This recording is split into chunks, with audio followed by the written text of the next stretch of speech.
Hello and welcome to Germany in Focus, a news podcast made possible by members of the local. This week, we're talking about what a NATO drill in Germany is all about. We're getting into Germany's heatwave plan, and we'll talk about the difference between permanent residency and citizenship. With cannabis set to be legalised in Germany if the government gets its way, we're talking about what a model region is, and we'll hear from German SPD MP Carmen Wegge on why the government wants to legalise the drug and when it could happen. Lastly, we'll talk about why a museum in Baden-Württemberg could attract Baywatch fans, and we discuss our favourite quirky museums in Germany. I'm Rachel Loxton, and I'm in Berlin today with journalists Burnett and Imogen Goodman. Hello. Hi. Hello. Nice to see you both. How are you today? Oh, well, hot. But, physically hot. It's getting to be that time of year in Germany where I question this country's strange attitude to air conditioning, which is not terribly common in this country. And it is definitely not existing in this podcast booth right now, dear listeners, but we are suffering just for you. No, we are definitely a little bit wild today. I feel like the heat has gone to our heads. A little bit, yeah.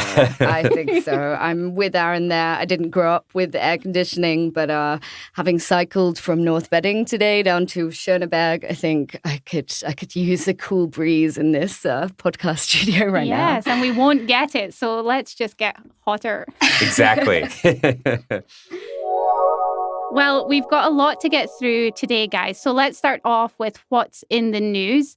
NATO is carrying out its largest Air Force deployment exercise in Europe this week, and it's being led by Germany. Aaron, this seems kind of serious. What is going on?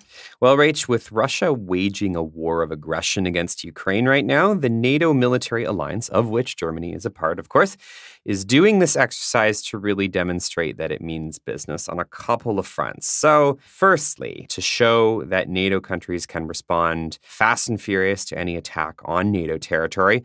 That message is primarily, but not exclusively, aimed at Russia in particular. Second, it's also for NATO country pilots to practice working together, including at a very large scale to respond quickly and as a team to any serious threats if they happened in real life. You are talking about dozens of members of NATO, and as such, not all of those pilots have actually worked together before, and you need to have some kind of interoperability to be able to respond when you need to if something happened, like, let's say, the Russian military decided to send drones or a cruise missile to a city. In NATO country, you would want those pilots to be able to respond quickly in real life. So these kinds of drills help do that. Third, NATO is wanting to show that it's serious about working with non-NATO countries like Japan and Sweden, who are also taking part in this exercise. And Sweden is also looking to join NATO as well. Finally, Germany in particular gets the chance to show that it's committed to NATO by hosting and leading this particular exercise in Europe.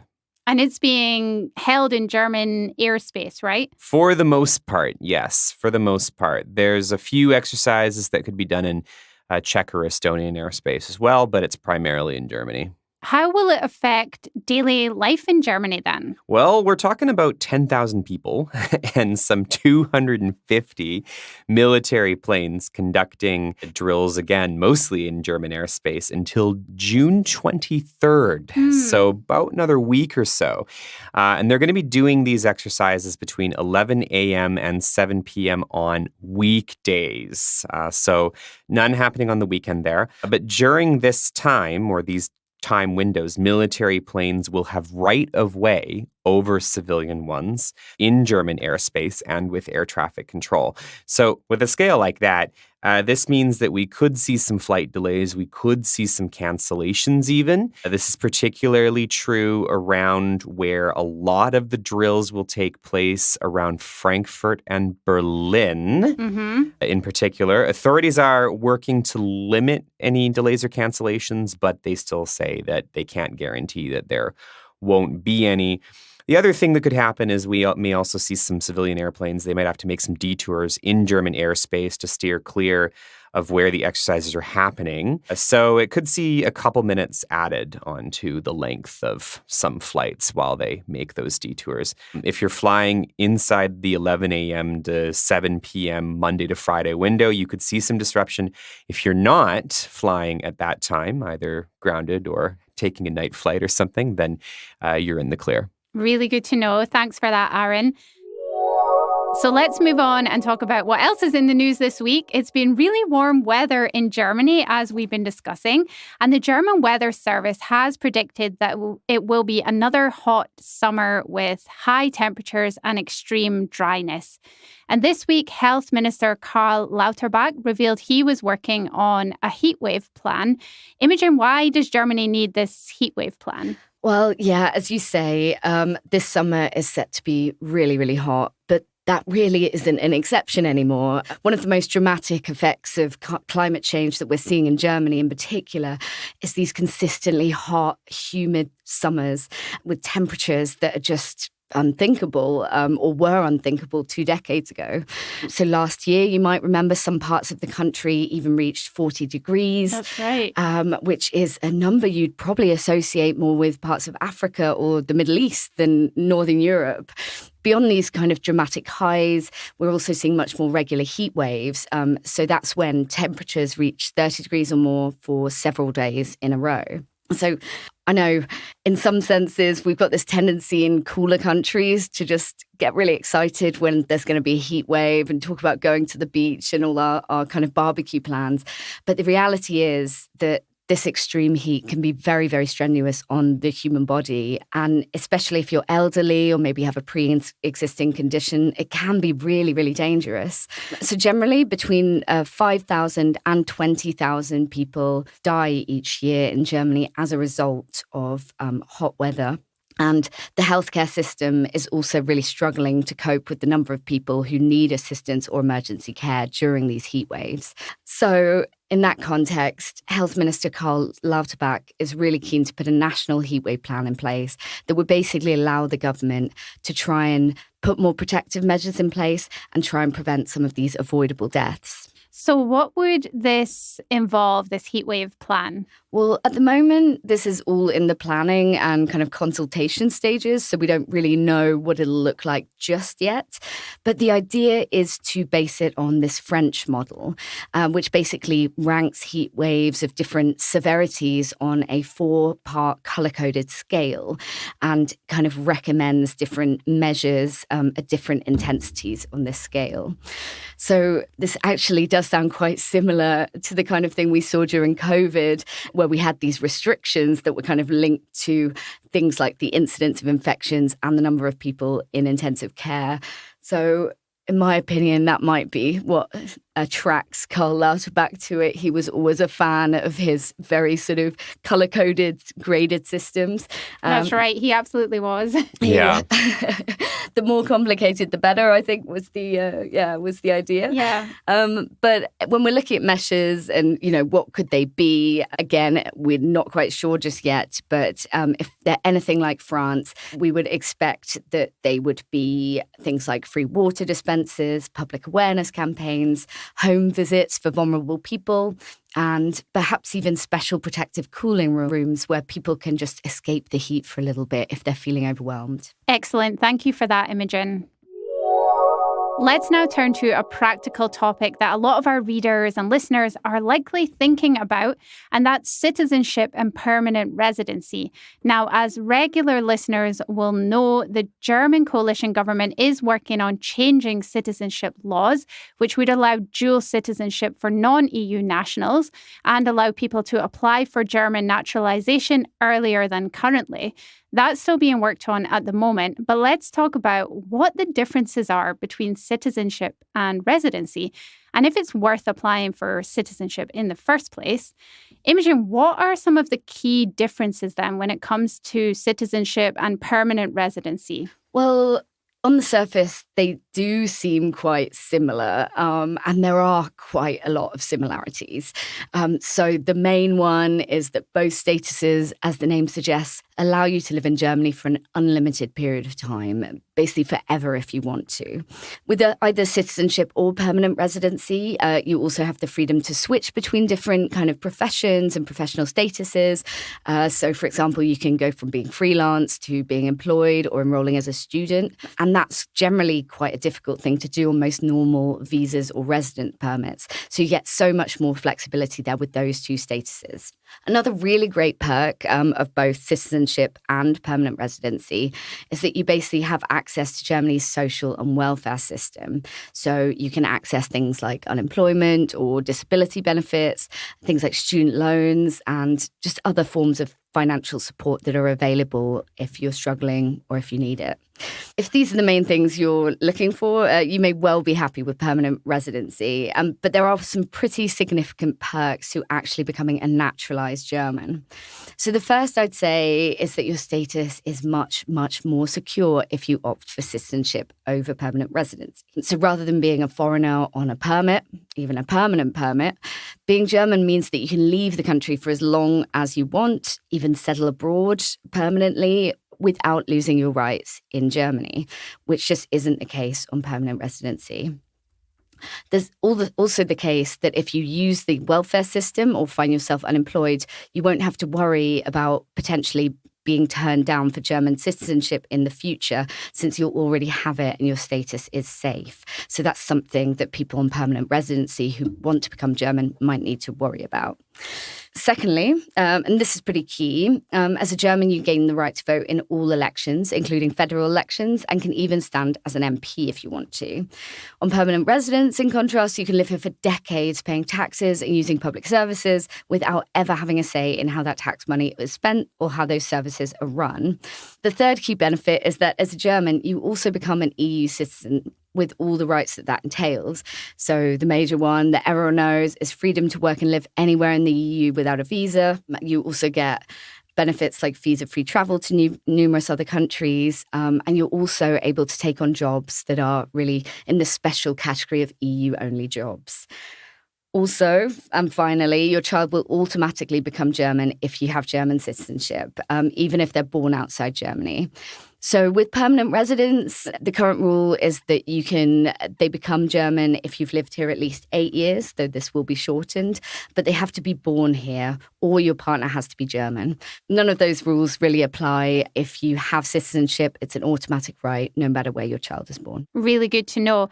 Aaron, what kind of paperwork or action do these two things require? Well, Rachel, a lot of those things needed for either citizenship or permanent residency are essentially the same. And with the new law coming down the pipeline sometime this year, we hope, that will, of course, allow dual citizenship, as well as shorten the time that you need to be resident in Germany in order to apply for citizenship. It'll start looking very much the same. Right now, you need to be resident in Germany for 5 years to apply for permanent residency and 8 for citizenship. That law will shorten the citizenship wait to 5. So it's basically a question of which status. But what you need in terms of language requirements, essentially the same under the new law, B1 German. You'll also need to take a type of life in Germany test. It's basically the same test for either permanent residency or citizenship. One thing that you would need if you were to apply for citizenship before the new law comes down, if you wish to keep your other citizenship, is, of course, an exception that you have applied for to keep your other passport to pass in with your application. And for both of these, you're also going to have to prove certain security. So a place to live, health insurance, the fact that you've paid in to the system, such as your pension insurance, your health insurance, your unemployment insurance, for example, without having had to resort to too many benefits within a particular period of time. If you have permanent residency, how long can you leave Germany for without losing it? Well, this is unfortunately a little bit convoluted with lots of exceptions, but we can boil it down and make it quite simple. For most people, the general rule is no longer than 6 months or 12 months if you have a specific reason to be abroad. So that could be caring for a sick relative or perhaps doing 2 semesters of study abroad. There are exceptions, as I say. One key one is people who are married to a German or who have an underage child or who have lived here for more than 15 years. They can actually apply for a special exception to this, a certificate, and they can then be outside the country for as long as they want, as long as they can prove they're financially stable on their return. As I say, other exceptions, but these are general rules to know. So what do you guys think then? Is it worth applying for German citizenship if you're eligible, or does permanent residency cut it? Definitely. I mean, I'm in the process of making the switch right now from my kind of post-Brexit British permanent residency to German citizenship. And for me, the big benefit is being able to participate democratically and actually vote. I also think that for Brits, it does take on another meaning after Brexit because it really marks the regaining of EU citizenship and EU rights that we may have kind of lost after that vote. So for me, it was really important. It's an emotional thing to become naturalised in the country where you live. And yeah, it's a personal decision, but one that I think was important for me to take. Well, I might be the wrong person to ask simply because I have been a dual German-Canadian citizen since birth. But voting in your first German election, as I did in 2013, after I moved here in 2011, came with a pretty special feeling, that first vote. And as we know, life happens. If you're a citizen and you need to leave for a while to take care of your family, or maybe there's an exciting new job for you or for your partner or in your family, or there's an education opportunity that you really want to take, you can always leave and come back without worrying about whether you're losing your rights or not. That said, citizenship is a big decision, and it goes right to the core of someone's identity. For me, it is, or I think it should be, more than a piece of paper, and it's a very personal decision for people. As a dual citizen myself, I can also completely understand why someone would want to stick with permanent residency right now until the new dual citizenship law is passed. Links with home are still important. I can't imagine not being Canadian legally, as well as feeling that way in addition. Yeah, absolutely. Yeah, lovely to hear your personal experience, guys. Thank you for that.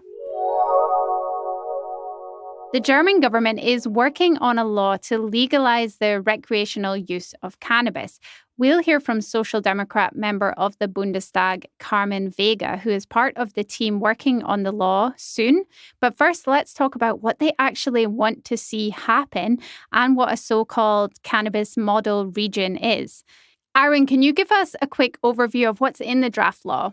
Well, we're not going to see those originally envisioned Amsterdam-style coffee shops.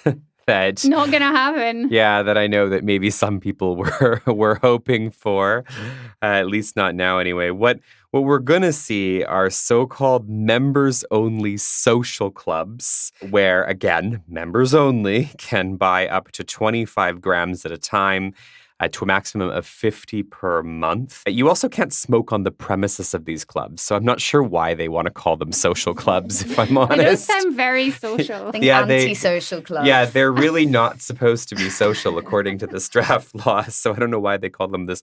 And you can only be a member of one of these clubs at a time. There's no trying to, get 100 grams a month by being a member of 2 clubs or something. Yep.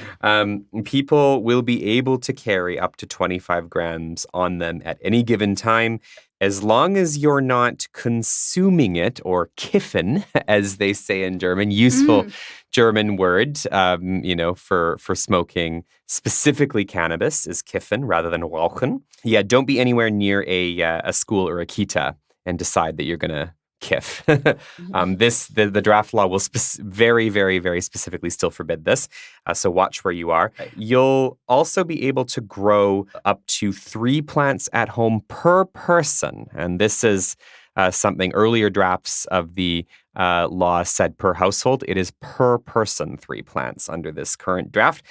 We may also see some specially licensed shops on the premises of some regional pilot projects where you might be able to buy directly from a grower. It would be a bit like being able to buy beer, but only directly from the brewery, for example. That makes it rather than some retail shop or späti.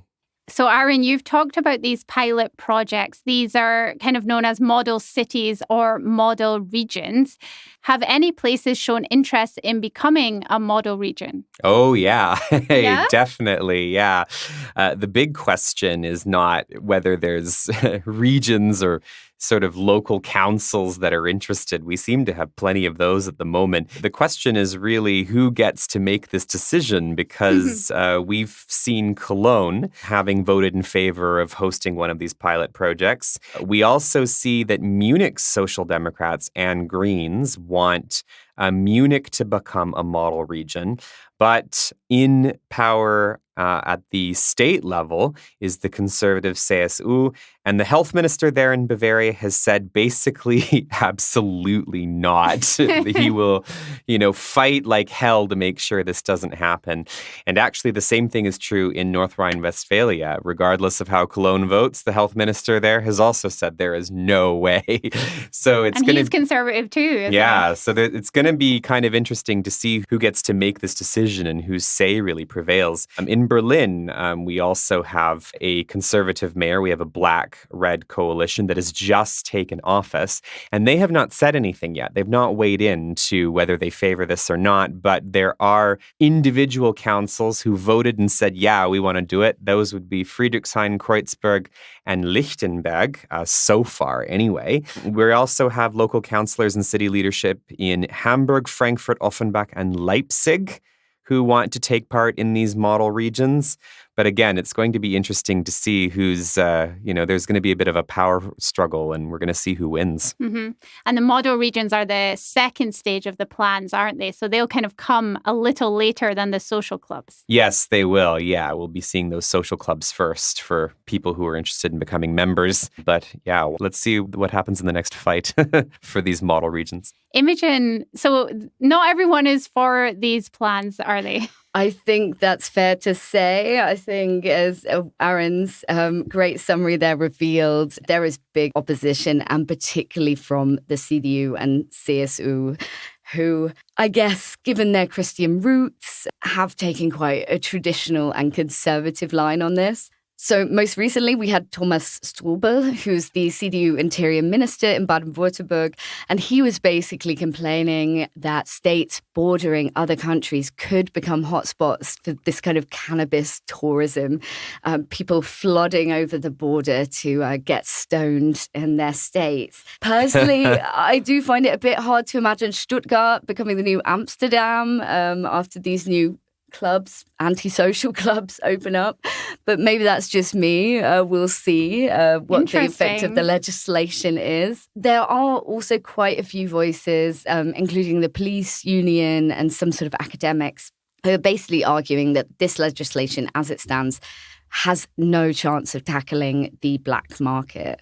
So that's a big goal of the law, cracking down on organised crime and, the sale of cannabis that's far less healthy because it's laced with God knows what. But they are arguing that because it will be so hard to get hold of cannabis, because it will be so regulated, it could be that there's no chance that it's really going to affect people's behaviors. People are still going to get their weed from street dealers, which means that money would still likely be flowing into this organised crime, and the products may not be that much safer. So that is another real major criticism of this law as it stands. Well, and also the idea that you have a maximum that you're allowed to buy in any given month. I mean, what if you have, I don't really, know how much 50 grams of Bubats, as they say in German, is, but I could imagine that perhaps some people would buy a bit more or want to buy a bit more. I've heard, I did have to look this up, I've heard that it's 100 very, very, very generous joints, roughly. It's 50 grams. Yeah, I would say, but actually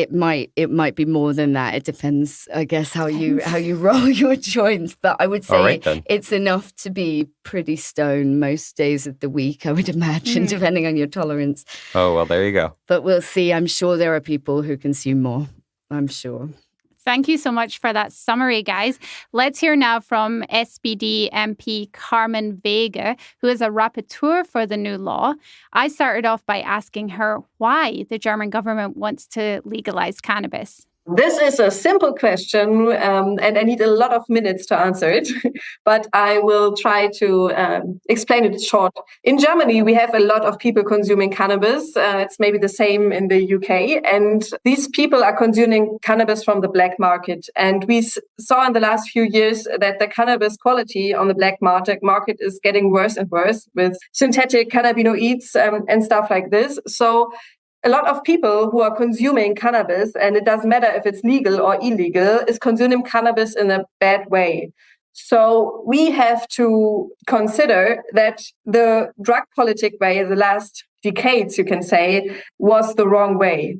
So we need a new way to deal with drugs, especially cannabis, and we want to try a new way. And we have a lot of other states who going this way so far, like Canada, in the US and in Europe as well. So we say, okay, we want to join this way and try something else to do it more healthy, to have more prevention for kids and children and stuff like that. We think the new way will be the better one. And previously, the government wanted to allow the sale of cannabis in licensed shops and pharmacies.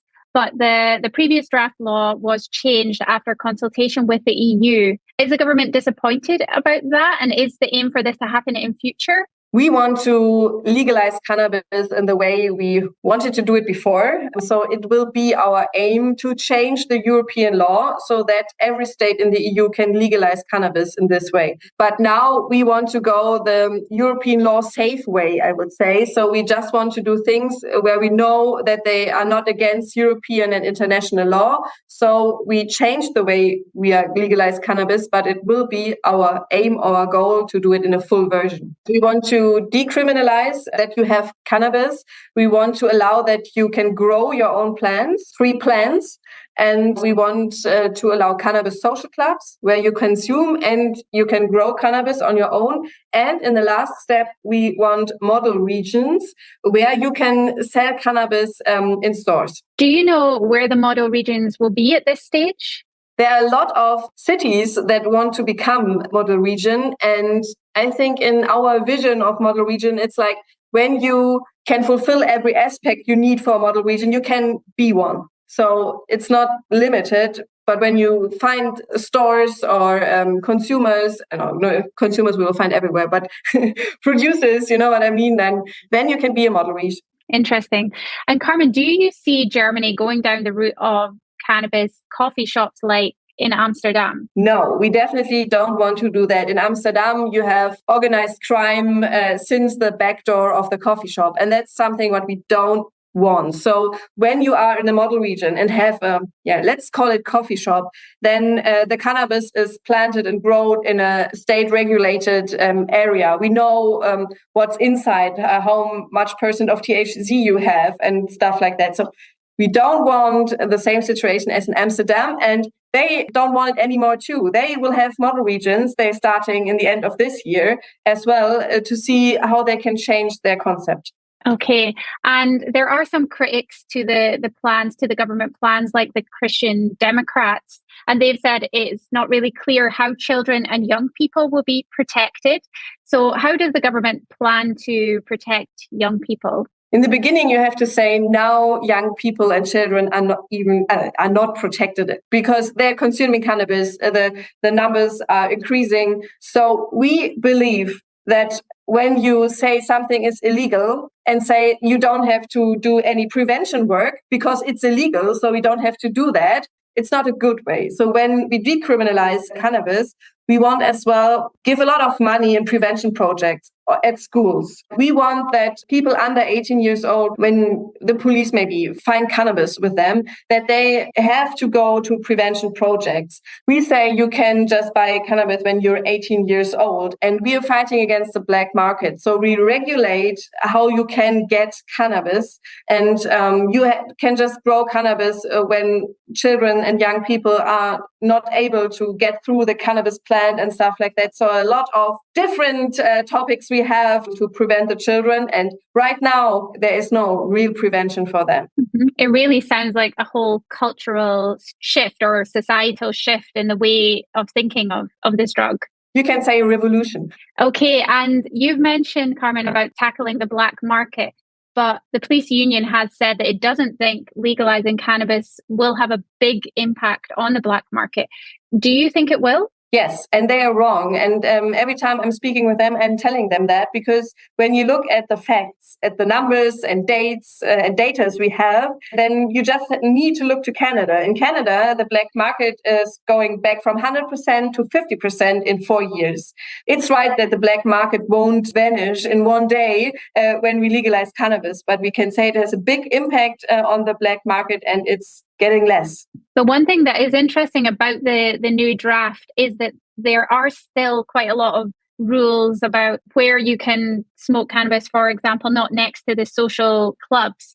So will police be having to carry out a lot of checks still anyway, or is this something that concerns you? There are a lot of regulations. It's Germany, but we are in the beginning of the draft and not in the end. And our aim is that everyone can have a legal way to cannabis, what is healthier than that what you get on the black market.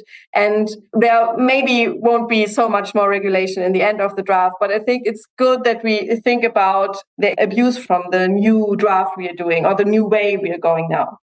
And so when is this legalization expected to happen? This is the question everyone is asking me since 1.5 years. And now we are coming to an end. I hope the first draft we have will be in September, October in the parliament, and then is finalized in September, October. So this year will be the year of the cannabis legalization in Germany, and the second draft with the model regions, I hope that we will have it this year in parliament as well. So we are going this year a big step when it comes to cannabis. Wow. So do you think, when will it actually be legal to, say, smoke a joint in the street, or like to actually do it? Because I imagine there would be some kind of bedding in period with the law. I would say between October and December. Okay, excellent to know. And lastly, Carmen, when do you think, I know this is still kind of in the future, but when do you think it might become available in like some pharmacies, shops? Do you think that would be in the next few years or a longer period? What's the kind of aim? I think 2024, next year. Really? You think it could get to that stage already next year? Yes. Next year we will have the draft, and we have in the parliament, and it will pass the parliament, and then we have to see how many cities want to be a model region, if they find the partners soon enough and stuff like that. But I think when everything goes great, we will have it next year. You seem very confident about it all, and kind of like you're ready for this big change. Yeah, that's right. I'm working on the next steps. I'm in contact with the members of the European Parliament to change the European law and stuff like that. So it's not the end, but I would say it's the big beginning in Germany, and maybe then for the EU. Really good to hear from the Social Democrats' Carmen Wegge there. We're going to finish off today by talking about unusual museums in Germany. So I had this idea on the back of a news story about the Bikini Art Museum in Bad Rappenau in Baden-Württemberg. Oh. Yes, there is a swimsuit museum there. And it recently bid for Pamela Anderson's famous red Baywatch swimsuit. So if you want to see that swimsuit, you got to head to that museum. David Hasselhoff's swim shorts are also there, apparently.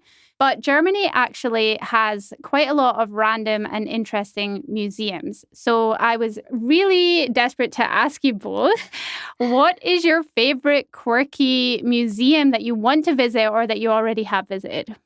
So this isn't one I've visited just yet, but it is on my to-do list. It's actually the Dackel Museum, which is dedicated to sausage dogs or wiener dogs in American English, otherwise known as. I see what you did there. North American English. I've been practicing. Oh yes, North American English, exactly. So this is just a wonderful concept. It was opened by two absolute Dachshund obsessives called Seppi Kuppelbeck and Oliver Sturz in Passau in Bavaria. It has thousands of exhibits dedicated to these lovely little long sausage-shaped dogs, including figurines. You can see Dachshund art. You can see sort of furniture based on Dachshunds. You can read about cultural history of the Dachshund. And you can also meet Sepp and Oliver's own 3 Dachshunds who hang out in the museum, which is just super exciting. So this was originally... living exhibits. How it's a wonderful concept. They do have a shop where you can buy sort of Dachshund paraphernalia. And as I said, it was originally opened in Passau in Bavaria, but they did have a rather bitter argument with the council, which led to them closing their premise there. But luckily, you can still go. They found a new premise in Regensburg. So they've recently reopened their doors. And as I say, it's on my to-do list. I can't wait. That's so cute and so specific. This museum. Aaron, what are you talking about today? Well, I'm not usually the quirky museum guy, but as close to quirky as I get sometimes might be the Berlin Unterwelten or Underworld. That would be a pick of mine, where you can tour old U-Bahn lines and other tunnels that the people used to escape to freedom from East Germany to West Germany before the fall of the wall. You have to book these tours in advance, up to a month in advance, but they are incredible. They're also popular, so book early. Another one I want to check out is the Berlin Story Bunker. It's built right into a bomb shelter right near Anhalter Bahnhof in Berlin. But also, while researching our episode today on Bubats or Kiffen, cannabis, I found out that Berlin actually has a hemp museum. Yeah, it does. It does. It has a Hanf museum. Apparently, the owner wants to, is very keen to start up one of these social clubs or one of these. Of course they are. Yeah, regional growing projects if they get to do it or whatever. So that could make these clubs a bit more social. You go and buy your boobats and then you say, hey guys, want to visit a museum? Exactly. Where you probably couldn't consume it, but at the very least, you could learn about the history of it. Yeah, you could educate yourself a bit. That's a nice tip. I would also add to that there's a David Hasselhoff museum in Berlin. Really? Yes, there is. It started We're off... We're really on a Baywatch theme today, aren't we? We are. It started off as a shrine to the actor and singer. It's in the Circus Hostel in Berlin, down in the basement. And now it's a full-blown little museum. He, of course, did a famous concert after the fall of the Berlin Wall, and he is loved by Germans. It's fair to say that, right? He is. He is. He's just become this icon of that time and of the wall falling, and it feels like the myths about his involvement in the fall of the wall get more overblown every time I hear one. But hilariously, he actually was employed by the German government to make an announcement during the Corona time to get people to get vaccinated. Yeah. He's like their secret weapon. People listen to David Hasselhoff. They crank him out at times of national emergency to ensure that people are toeing the line, which I just think is fantastic. Yeah, he's the only one who can really talk to the Germans. It's right from the basement. They keep him in the basement and they bring him out. Yeah. I don't believe he is in there, but it's worth it. Thank you both so much for those tips. That's it for this week. We are melting here, so we have to leave. But thank you to all our listeners, and we will add links in the show notes for the stories we've been talking about. This week's panelists have been Imogen Goodman and Aaron Burnett. Our guest was MP Carmen Wegge, and our sound engineer is Rhys Edwards. We hope you enjoyed listening. Please leave a review or a rating and follow us wherever you get your podcasts. And we will be back again next week. Until then, take care.